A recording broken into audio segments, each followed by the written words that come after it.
Hi, this is Dr. Kevin Smith. Thank you very much for checking out this video on the hidden secret number 22 of why you can still have back pain. In this video, the hidden secret number 22 is due to a herniated disc. The disc is a structure in your spine that separates the vertebrae. It is mostly made out of water, which is why you can't see it on plain film x-ray. The disc has two sections. It has an inner part and an outer part. The inner part, called the nucleus, is very soft, like the middle of a jelly donut. And the outer part is very hard, tough material made out of cartilage, and it's called the annulus. And what happens with a herniation is that you get a crack in the outer part of the disc, called the annulus, and then the middle part, the nucleus, starts to squirt out, and the nuclear material starts to ooze out and press against nerves that can cause back pain. Now, as I said before, the disc is mostly made out of water, so you can't see it on x-ray. You can't see a disc herniation on plain film x-ray. The proper imaging modality to visualize a disc herniation is an MRI. So if you have a herniation, if you suspect that you have a herniation or your doctor suspects it, you have to get an MRI so that the doctor can visualize the extent of the damage and also the location of the hernia.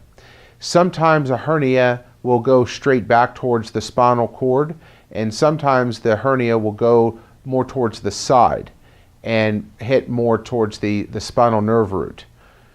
The direction of the hernia can influence the treatment plan and how your case is managed.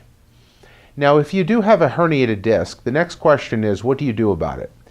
The traditional medical approach to treating herniated discs is to start you off by giving you oral medication in the form of non-steroidal anti-inflammatory drugs such as ibuprofen or aspirin, or even more stronger dosage medicines like naproxen sodium. If that doesn't work, then the next step in the medical arsenal is to send you out for injection therapy. And there, usually an anesthesiologist will inject cortisone or some other type of steroid agent into the disc to try to reduce swelling and inflammation. And if that approach doesn't fix the problem, then the next step is to go to surgery.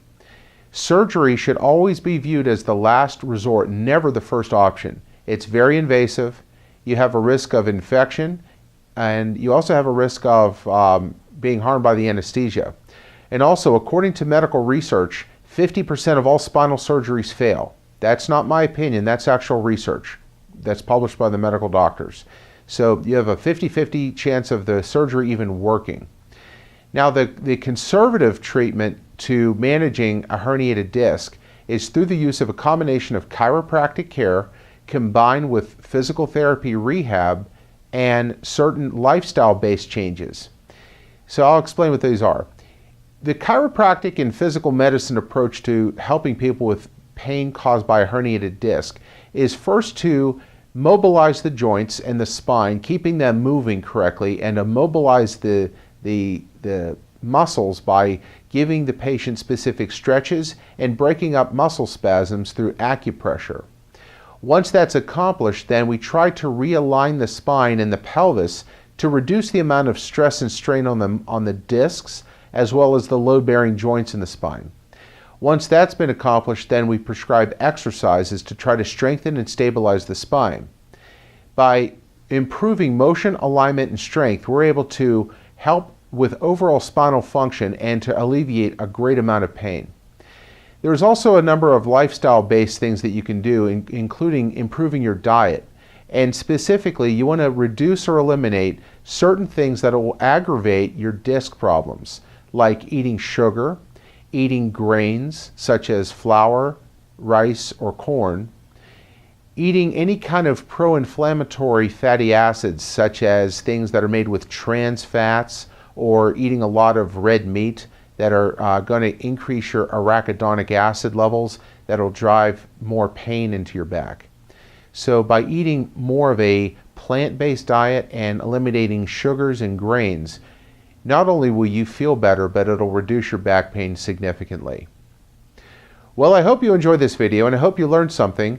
If you have any questions about herniated discs or back pain, please feel free to call me or communicate with me through my website. You can reach me through redapplewellness.net.